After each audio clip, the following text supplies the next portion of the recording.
We're going to apply techniques that we use on the backhand to the forehand side. Because if you watch the forehand, there's a lot of moving parts. Especially the backhand is very simple, but the forehand is shoulder turn and this weird follow through. And so we're hoping by minimizing and taking tips from the backhand will simplify the forehand. And what you see happening is the shoulder turn and the racket sets up really open, really easily. So whenever we're hitting this backhand, we have a really quick and simple turn, racket set, whereas the forehand, I can't stay as balanced as I am on the backhand. So we're gonna try to fix that on the forehand. And one of the keys will be by using the free hand to set up the racket. I think by using the free hand to set up the racket, we really will be able to get a clean prep. A big issue you see happening with players is they don't rotate the shoulders enough on the forehand because they're so physically strong. But by using my free hand to set the racket up, I end up keeping that hand there and my shoulder will stay closed longer. When the shoulder opens, it naturally pulls the forehand around and it opens up like a weird plane. But you want it together. See how far away the ball is from me? Look at how far away my elbow is. Now watch the follow through. My follow through gets kind of crazy. But three things are happening here, right? I'm a little bit off balance. The racket's really far away from me. And it's a little bit in front of me, which is kind of good and kind of bad. But see, my right foot has to come around. We want it to be that I hit the shot and I can just stay stationary. I don't have to follow it around.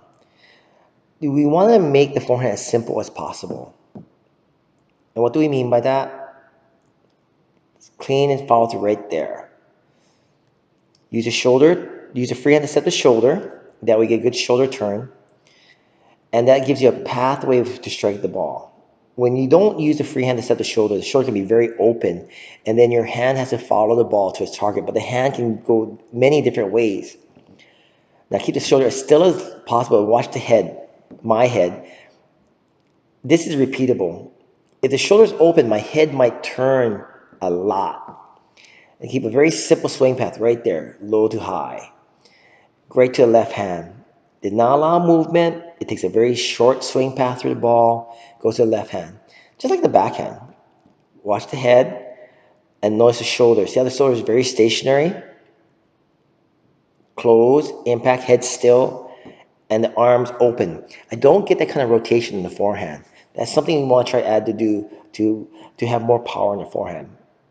You want to have a corresponding rotation. See, rotation, it's not all the way around like the backhand. If we can have the shot, so it's a very simple follow through like this, it's the ideal situation for us. Get a shoulder turn, using the free hand to set the racket up, so your shoulder points to your target and stays closed as long as possible. Secondly, we'll make impact in front. Try to keep it close to the body as possible. Keep the shoulders and the hips and the hand together. As you make impact, keep the racket in front, but as you make impact and you swing through the shot, you want the arm bent or straight. There's a lot of theories on this, and we can explore the options on this, but you want to make impact square like this with your racket perpendicular to the ground, and you want to keep it there as long as possible because that maximizes your impact point. Then have a simple, repeatable follow through, controlled with a free non-racket hand. You don't want that racket head doing a lot of crazy things, going from low to high, coming down by your hip. You want to follow through right to your shoulder. And that's something you can do over and over again. I like to use my free hand to set the racket up. And it takes me practice to hit the ball like this. So that's what you want to see happening. You want to use your free hand to set the racket up, make impact, and follow through across your body, up over the shoulder. And follow the forehand and backhand based on similar principles. So when you do the forehand, you do on the backhand side.